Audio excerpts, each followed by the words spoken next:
Olá, sejam bem-vindos à segunda parte de nossa aula introdutória ao JavaScript, tá certo? A gente já viu até agora um pouquinho da história, como nasceu as linguagens script, por que JavaScript vingou, e agora a gente vai falar a respeito dos editores, tá certo? Quais ferramentas eu posso utilizar na edição de um arquivo, de um script, tá certo?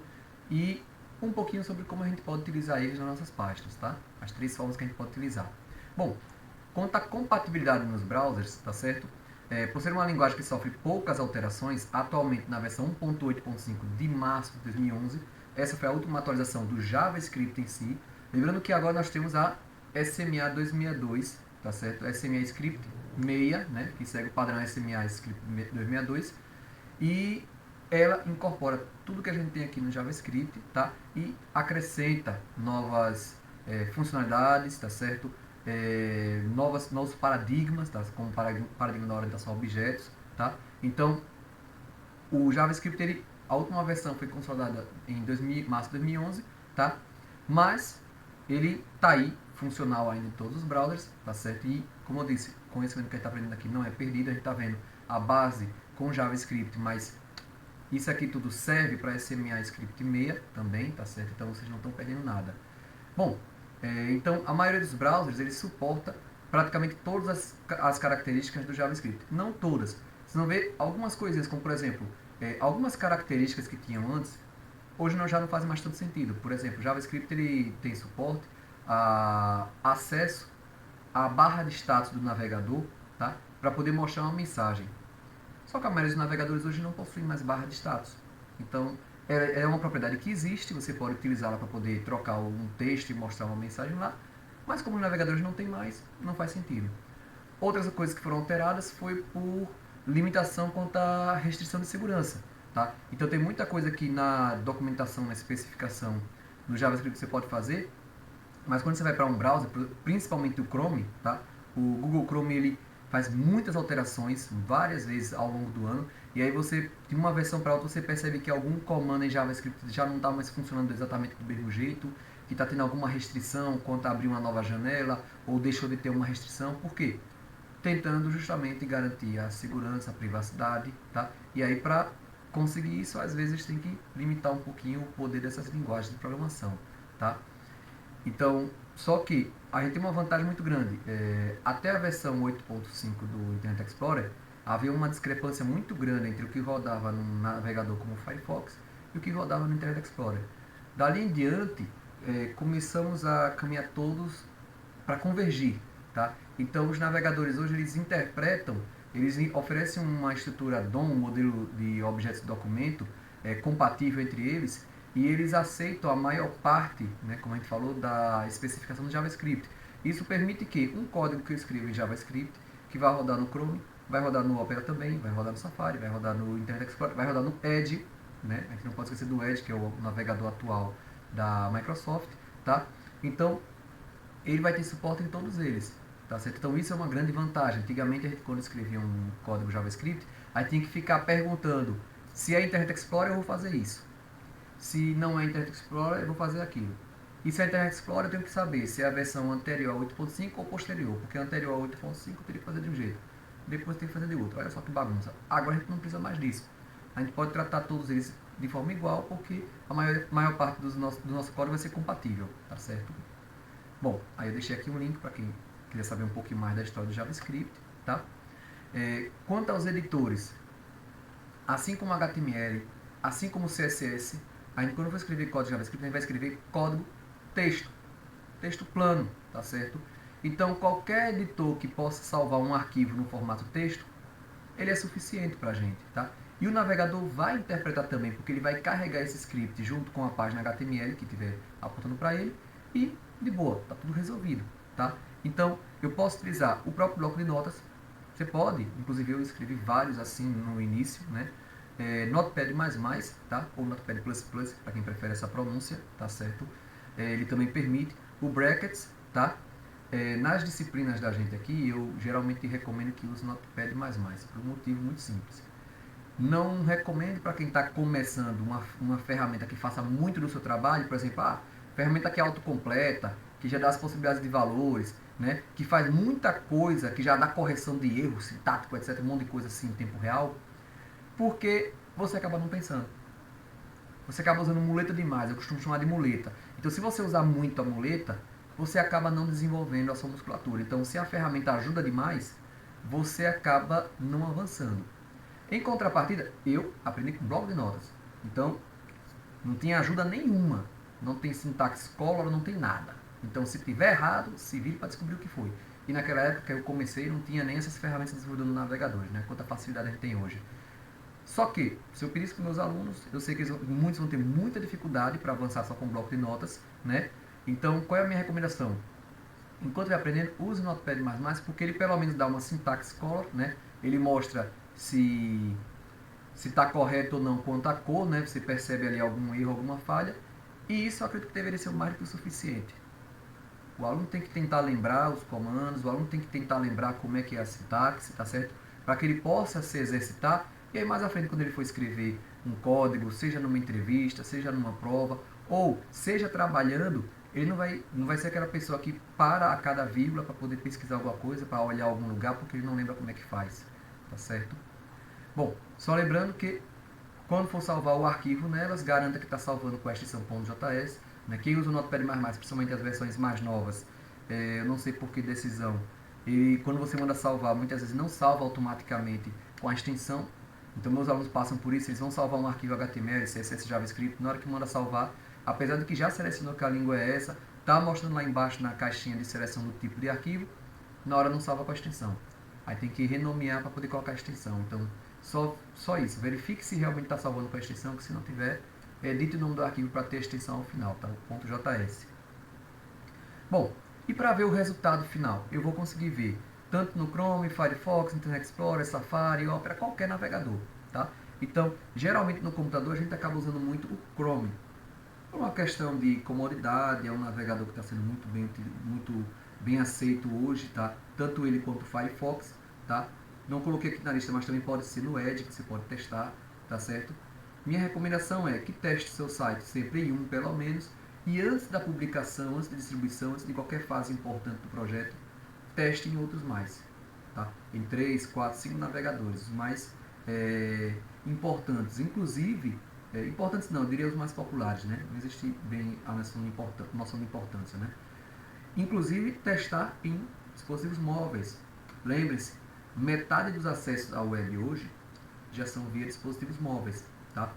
Tablet caiu, mas sei lá, deu uma disparada muito grande, smartphone deu uma disparada muito grande. Então, você tem que testar tanto em navegadores de computador, de desktop, quanto de tablets, quanto de smartphones, tá certo?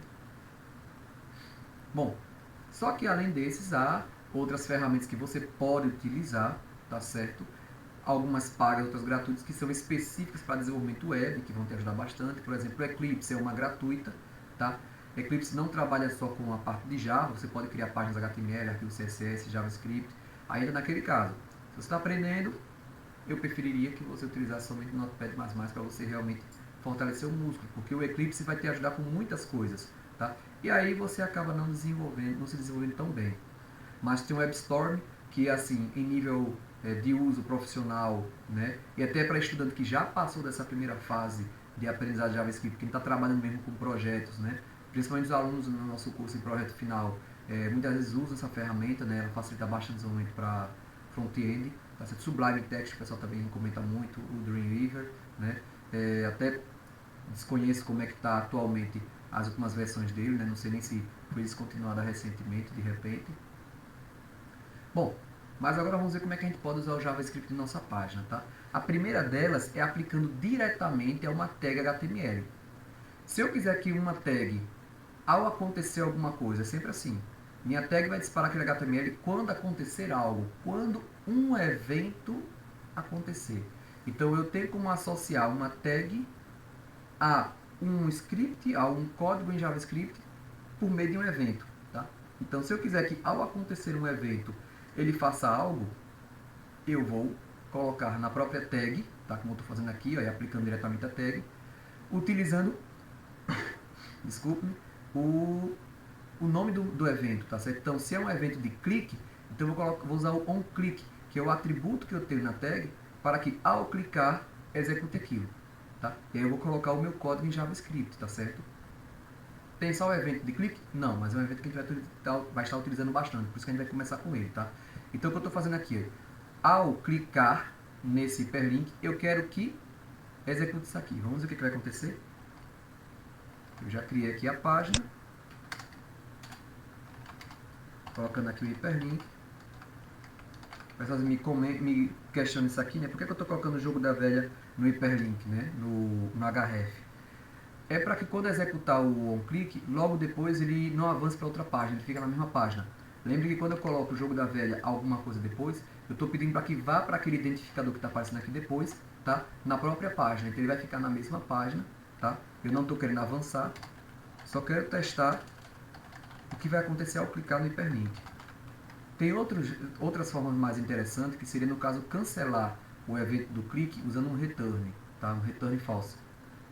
Quem quiser pode pesquisar sobre isso, ou então eu mostro isso em um momento mais apropriado. Por agora, a única coisa que eu quero é que a gente veja o que vai acontecer quando clicar aqui no Olá, tá certo? Aí tem aqui a palavra teste, né? Clicar no Olá não, desculpa, quando clicar na palavra teste, né? Que está com o hiperlink. Pronto. Salvei aqui. Aqui está a página, vou carregá-la de novo. Então aqui está. Tenho aqui um hiperlink, teste, tá certo? Vou clicar nele e o que ele vai fazer? A ordem normal das coisas é o seguinte. O redirecionar para esse hiperlink acontece depois de disparar o evento do onClick. Tá? Então na hora que eu clicar, primeiro vai executar o que está no onClick para depois tentar executar isso aqui. Então cliquei. Executou, o alert faz o quê? Ele mostra uma caixinha, como a gente está vendo aqui, com a mensagem. Tá? Essa caixa é do próprio navegador, então a gente não tem como aplicar um efeito ao alert, não tem como mudar borda, colocar uma imagem de background, nada do que a gente faz lá com o CSS. Mas não tem problema, porque a gente vai ver mais à frente como a gente pode criar na própria página elementos pop-up que vão assumir esse papel. Tá? Então, estou criando aqui uma janelinha, um alerta para mostrar uma mensagem para o usuário. Mandei aqui um simples olá. Né? Clique em OK. Se eu olhar aqui o endereço, eu vou ver que ele tentou acessar um endereço, né, com o jogo da velha, o ID que viesse depois, como não tem ID nenhum, ele ficou na mesma página. Porque o objetivo da gente era só executar isso aqui. Ó. Então veja, primeiro ele executou o onClick, tá? E aí o que ele faz com o onClick? Ele interpreta isso aqui como JavaScript e executa. Isso aqui em JavaScript estou pedindo para que abra aquela caixinha, tá? Essa é a primeira forma, então, que eu posso utilizar um JavaScript, tá certo? Um script na minha página. A segunda, ainda é na minha página, tá? Só que eu vou usar a tag de script. Lembram que em CSS eu também tinha essa possibilidade de utilizar o atributo style para aplicar diretamente a tag? Eu poderia criar com uma tag style e utilizar na página. Aqui é a mesma coisa, eu vou criar com uma tag script. Professor, e essa tag script vai onde? Ela pode ir no head. Se você quiser que ele carregue e execute assim que tiver terminado de carregar o head, ou seja, antes da construção da página. Ou ela pode ir no body. E aí, no ponto em que você colocar dentro do body, ele vai passo a passo. Ele vai criando cada um dos elementos, executando a página até aquele ponto e aí executa o script. Então é muito interessante isso, porque a depender do ponto que você coloca, vai dizer se aquele elemento que você pode estar querendo interagir, se ele já foi criado ou não. E aí, às vezes, o aluno reclama, professor, ao executar, ele não está atualizando o campo tal, o parágrafo, como eu queria. Aí, quando eu vou ver o código, a pessoa está inserindo um script que executa automaticamente, né, que executa ao carregar, antes de ter criado aquele elemento. Então, tomar cuidado com isso. Eu vou colocar aqui no próprio cabeçalho, porque ele está só disparando um alert. Então, assim que ele passar pelo head, ele já pode disparar um alert, tá ok? Então, vou colocar aqui um script, mesmo alert, tá?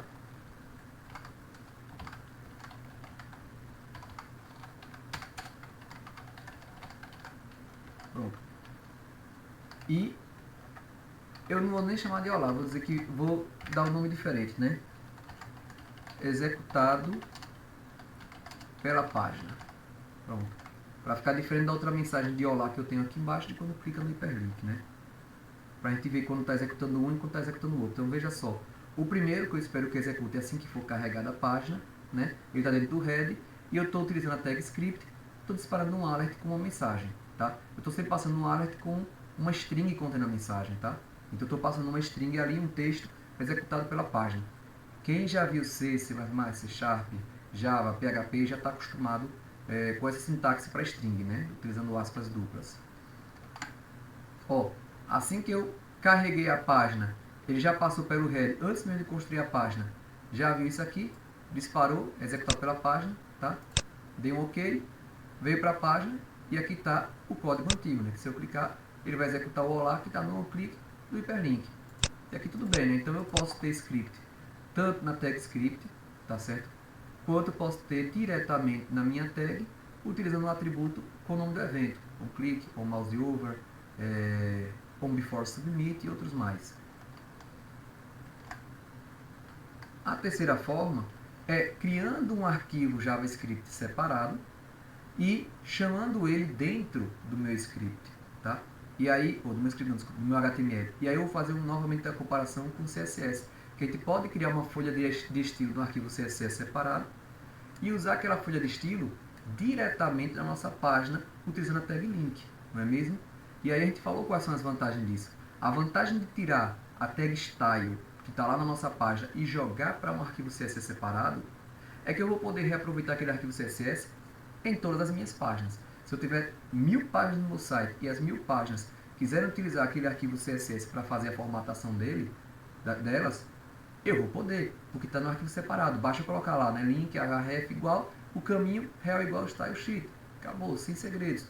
Aqui com a parte de script, mesma coisa. Eu vou poder criar um arquivo separado. Vamos supor que o meu arquivo chama-se exemplo-1.3.js. Coloquei lá. Vou na minha página HTML, vou colocar uma tag script, tá? E o source dela vai ser o caminho para esse arquivo. No caso aqui, é só o nome do arquivo, porque eu estou salvando os dois na mesma pasta, tá certo? Para simplificar, salvei os dois na mesma pasta, baixa o nome do arquivo aqui. O que ele vai fazer? Assim que carregar essa página, né? A página HTML, ele vai ver que tem esse arquivo aqui, JavaScript, para carregar, carrega também e aí executa, tá certo? Vamos ver aqui. Vou fazer uma alteração, vou tirar os scripts que estão aqui até agora, tá certo? Aliás, eu vou colocar aqui mais um. Vai ficar bacana, porque a gente vai poder ver a ordem de execução de cada um deles, tá? Vou criar um novo arquivo, dizer aqui que ele vai ser um arquivo de JavaScript.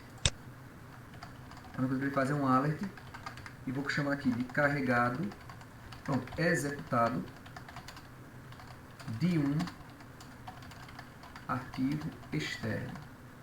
Pronto.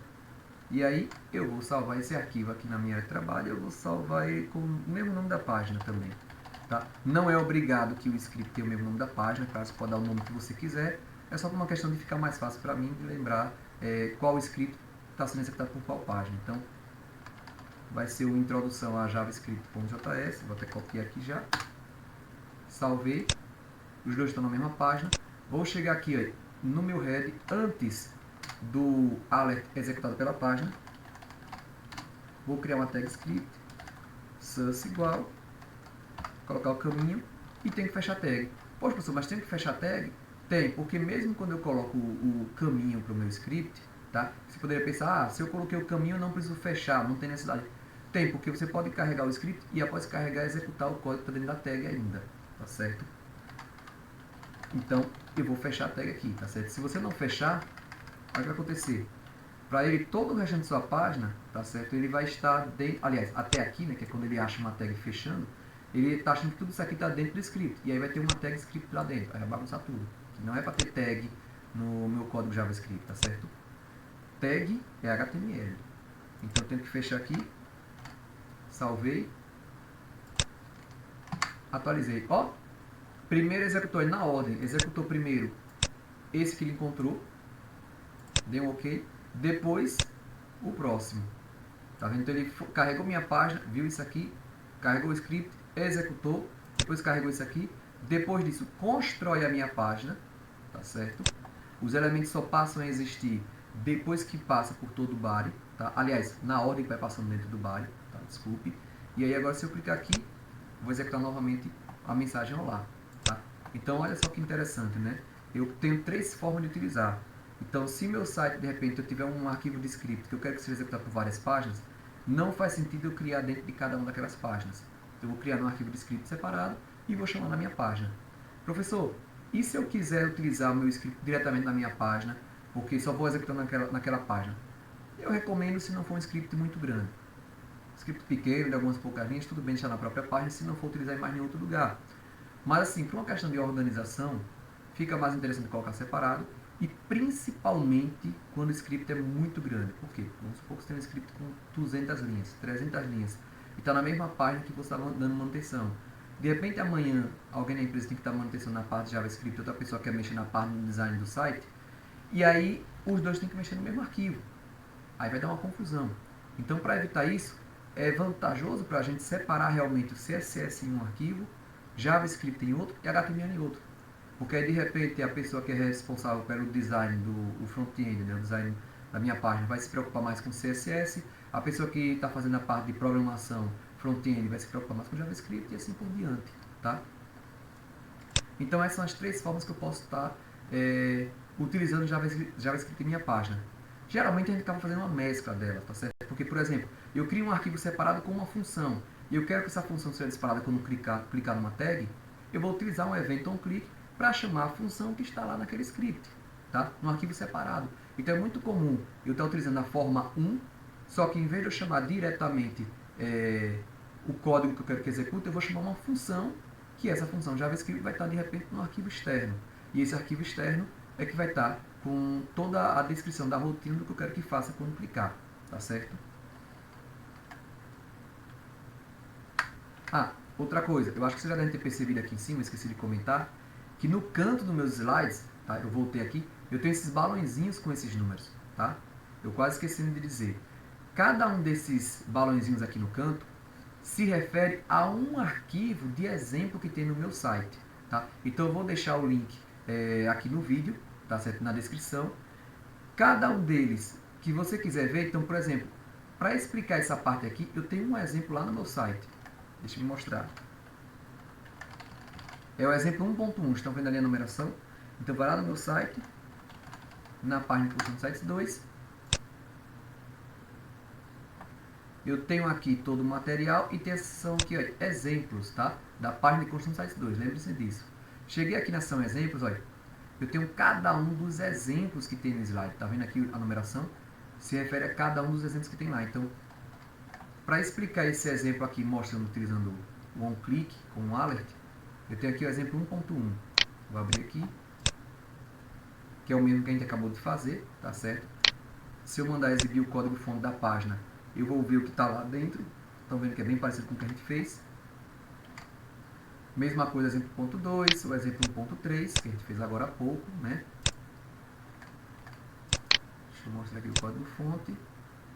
Aqui está, tá certo? Usando o script, aí eu posso clicar com o botão direito para ver o script, tá? Tá aqui, tá certo? E lembrando que, ó, esses exemplos todinhos, para vocês não terem que ir um por um, quem quer baixar para poder ver em casa, tá? Vocês podem baixar um pacote zip aqui, ó, tá vendo aqui, ó, lá embaixo, exemplos.zip. Baixa ele que tem todos os exemplos do site, descompacta e usa, tá? Infelizmente, o pessoal já me pediu que colocasse todo o material do site em um zip só, né? O famoso zipão, que aí bastava baixar um arquivo só com todo o material. Não tenho aqui, mas já tenho separado, né? Os slides, podem baixar aqui, os exemplos aqui, tá? E os exercícios, eu tenho uns exercícios aqui com as soluções, tá? Quem quiser baixar tanto o exercício quanto a solução para comparar depois, nesses arquivos, tá? Então esses eu tenho arquivos agrupados já prontinhos, mas não tenho ainda de todo o material do site. Fico devendo essa, tá?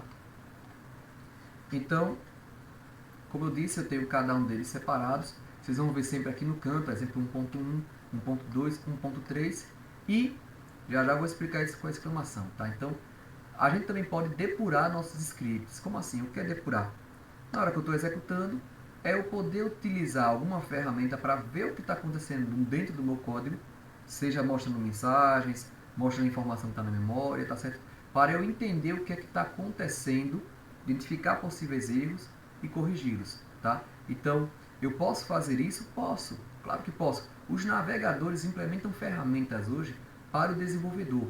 Olha que bacana, seja o Chrome, Firefox, Internet Explorer, a parte da versão 8.5, acredito, se eu bem me lembro, ou é da 9.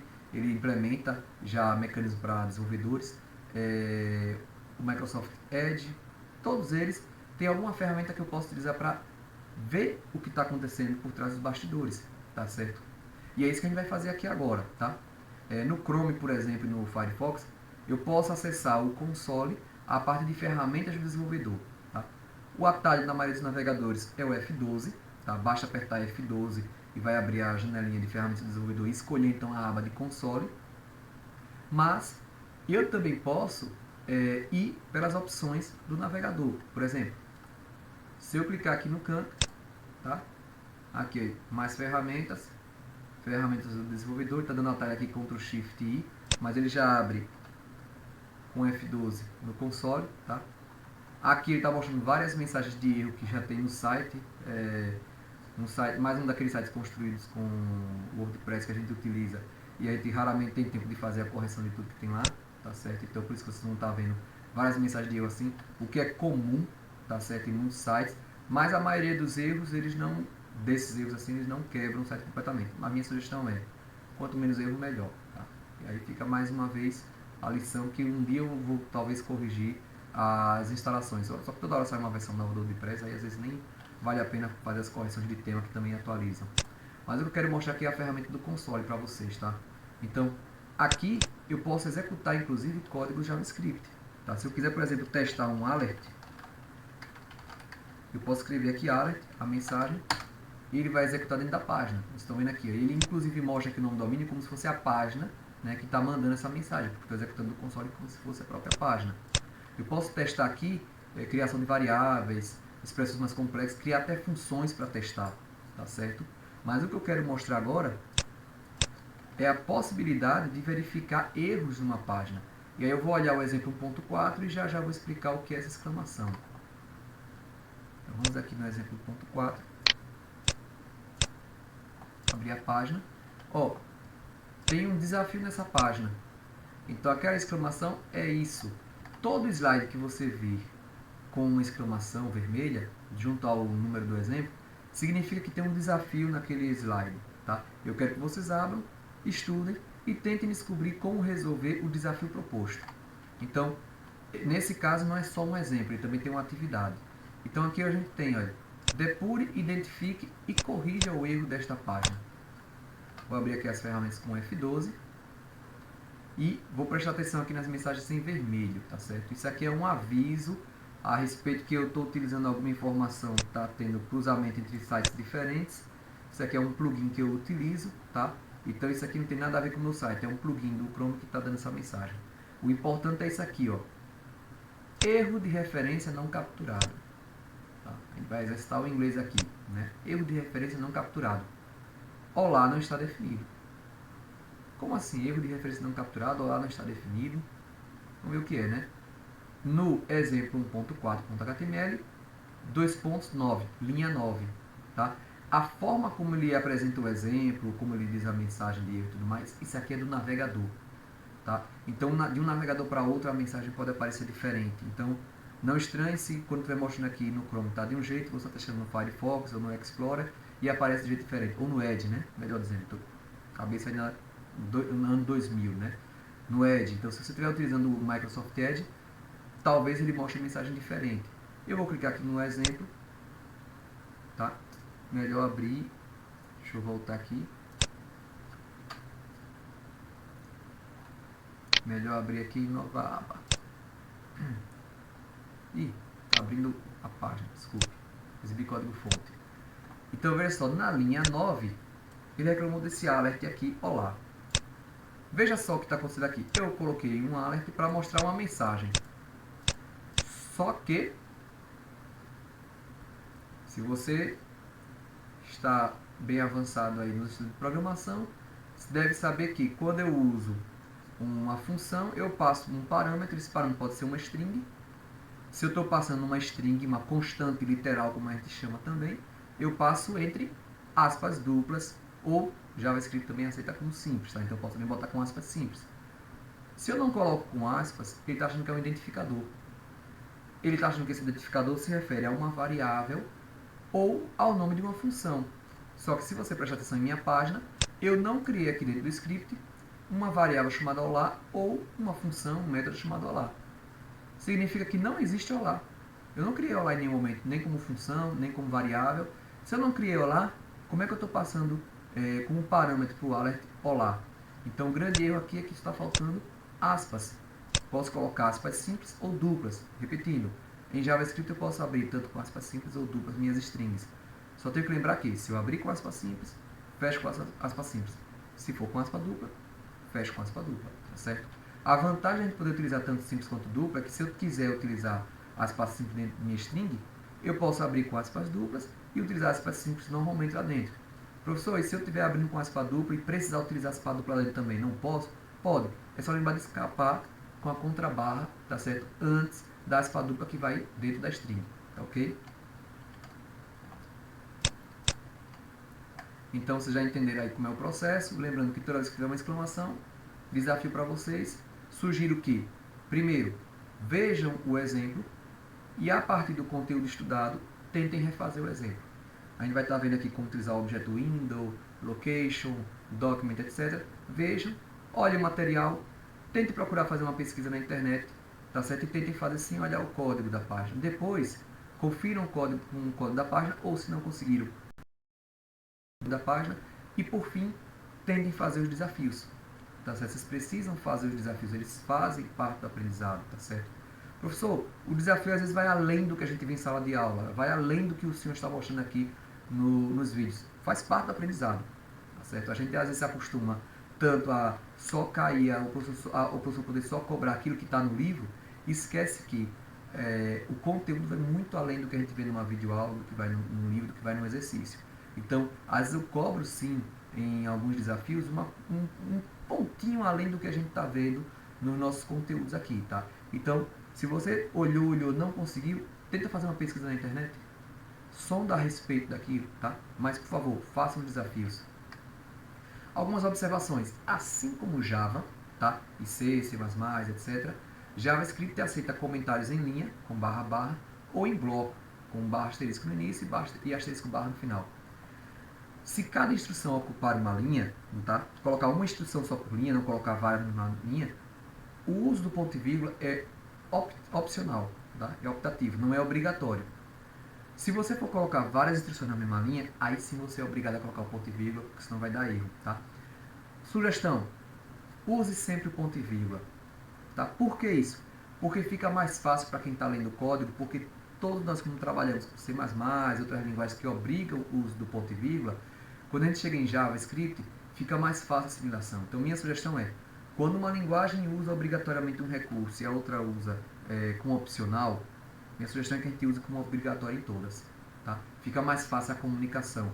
Use as mesmas convenções que a gente usa em outras linguagens aqui também. Tá certo? Isso vai facilitar muito o trabalho da gente. Tá ok? Então, deixe-me mostrar aqui do que eu estou querendo dizer. Né? Então, se aqui eu criar, vou escrever aqui no nosso script que a gente acabou de criar. Né? Eu vou colocar um exemplo com alert, maximizar a janela, para imprimir o número 1, e eu não coloquei ponto e vírgula no final, não tem problema. Opa, não é esse aqui não, é esse aqui que eu quero executar. Então olha só, executou primeiro o primeiro alert, esse aqui de cima, né, que está com ponto e vírgula no final. O segundo que não está, vai executar normalmente também aqui, ó, imprimiu o número 1. E depois executou os outros que já estão na página. Né? Vou colocar agora um segundo alert, numa linha abaixo, não estão na mesma linha, também sem ponto e vírgula. Ó, executou 1, executou 2, tá? Normalmente. Opa, desculpe, eu acabei apertando duas vezes, aí ele executou duas vezes, desculpe. Só uma, pronto. Então aqui, executou o primeiro, né? Aí, executou 1, executou 2 e continuou com os que estavam no restante da página. Tudo ok. Se eu colocar na mesma linha, sem ponto e vírgula, executou o primeiro, pá, quebrou. Ele vai executando, lembra que eu falei, ele interpreta, então ele vai executando passo a passo. Aqui está correto, eu executo, de boa. Quando chega aqui, é que ele identifica o erro. Tá? Então, repetindo, é interpretado. Então, o que o navegador está fazendo? Ele está interpretando linha por linha. O navegador poderia interpretar todo o código para verificar o erro de sintaxe e apontar antes, mas ele não está fazendo isso. Ele está interpretando linha por linha executando. Então, a primeira estava correta, executou. Na segunda, teve um erro. Olha só aqui, olha, o que ele está me dizendo no console. Inesperado identificador, erro de sintaxe. Inesperado identificador na linha 4. Linha 4. Ele não esperava isso aqui. Porque depois do alert e dos parâmetros dele, ele não espera mais nada. Só que ele não está vendo aqui algo dizendo que encerrou esse comando e que vai começar um novo. Então eu tenho que botar o ponto e vírgula. Tem que botar obrigatoriamente no final? Não. O ponto e vírgula é obrigatório quando eu preciso separar duas ou mais instruções que estão uma após a outra, que é o que está acontecendo aqui. Agora vai funcionar. Executou aquele primeiro, executou o segundo, que está com o número 1, e por fim o 2 e o resto da página, né? E não está mais mostrando mensagem de erro. Então aqui está ok. Tá? Então eu posso escrever muito bem sem ponto e vírgula nenhum, se eu sempre colocar cada comando um embaixo do outro. Posso só colocar separando eles, quando eu coloco mais de um na mesma linha. Minha sugestão, a gente geralmente não escreve várias instruções na mesma linha. Tá? Geralmente a gente separa elas uma por linha, fica melhor, a gente indenta e tal, fica mais fácil a manutenção, tá? Fica mais fácil procurar os erros depois. E eu costumo utilizar o ponto e vírgula ao final, tá? O que fica mais fácil para quem está vindo de outras linguagens ver que não é um erro, até porque senão a pessoa, às vezes, quem não tem muita experiência pode se bater, até porque pode estar acostumado. E outra coisa que eu sempre comento, gente, é opcional. A linguagem pode, em algum momento futuro, tornar obrigatório, né? E aí agora você vai ter um dilema, vai ter um impasse, porque antes não era obrigatório, agora passa a ser obrigatório. Isso aconteceu comigo, por exemplo, com ActionScript. Não lembro agora com qual versão. Programei com ActionScript desde a versão 1.1, né? Desde a época do Flash 5. Eu vi o Flash com o Flash 4, mas o Flash 4 na época não me apaixonei tanto. Mas a partir do 5 eu comecei a utilizar ele. E aí tinha muitas facilidades como linguagem de script e não era obrigado ponto e vírgula ao final. Mais à frente, eu acredito que a partir da ActionScript 2.0, se eu me lembro, tornou obrigatório. Mudou uma porrada de coisa, ela se tornou orientada a objetos. Isso bagunçou pra caramba, tá? Então, bagunçou pra caramba pra mim, que escrevia e foi uma porca. Não me preocupava com nada disso, né? Então bagunçou para mim, mas a linguagem ficou muito mais robusta, ficou muito melhor. Então assim, minha sugestão é, use o ponto e vírgula, porque hoje é opcional, no momento futuro pode não ser, fica mais fácil quando você está transitando entre várias linguagens, porque na maioria delas é obrigatório, tá? Então recomendo que use o ponto e vírgula, tá? Voltando aqui, né, que eu acho que essa parte já entenderam. E JavaScript, assim como Java, C e outras linguagens, ela é case sensitive, ou seja, faz distinção entre maiúscula e minúscula. Se eu criar uma variável com letra minúscula e depois tentar acessar ela com letra maiúscula, ele não vai reconhecer. Veja só, vou criar aqui uma variável, a gente ainda vai ver essa parte, chamada nome, pronto. Cristiano, né? Coloquei meu nome. No primeiro eu vou botar olá, concatenar com a variável nome do jeito que está lá, com letra minúscula. No segundo eu vou fazer a mesma coisa, com a diferença de que eu vou colocar letra maiúscula. Salvei. Opa. Aqui. Atualizei. Ó, no primeiro ele concatenou meu nome, que foi o que a gente fez, porque eu coloquei exatamente como criar a variável, com letra minúscula. E no segundo, já deu um erro. Deu um erro e encerrou o meu script, continuou com o restante do código que está na página. Tá? Então ele quebrou só o meu script, ele vai e continua com o restante. E é o que está dizendo aqui, erro de referência não capturado. Nome não está definido. Mais uma vez eu tenho um atributo, alguma coisa, uma variável, alguma coisa que ele não está reconhecendo. Na outra vez o olá era porque ele não era uma variável, era uma string, não tem colocado aspas. Dessa vez é porque nome está com N maiúsculo, quando deveria ser com N minúsculo, tá? Bem, pessoal, vou encerrar por aqui essa nossa primeira aula, tá certo? Nas próximas a gente vai começar a aprofundar mais, a gente vai ver o modelo DOM e outras coisas mais com JavaScript, vai ficar bem bacana. Mas eu queria deixar aqui algumas dicas de onde vocês podem aprender mais. Então tem o guia JavaScript da própria Mozilla, tá? Que vocês podem acessar por meio deste endereço, tá? Tem a versão em português aqui. A Kailum, ela tem uma apostila bem completa, tá? Ou pelo menos da última vez que eu olhei ainda tinha, tanto em versão HTML, né, online, quanto versão PDF. Dá uma olhadinha, tá certo? E também tenho o tutorial JavaScript da W3, tá certo?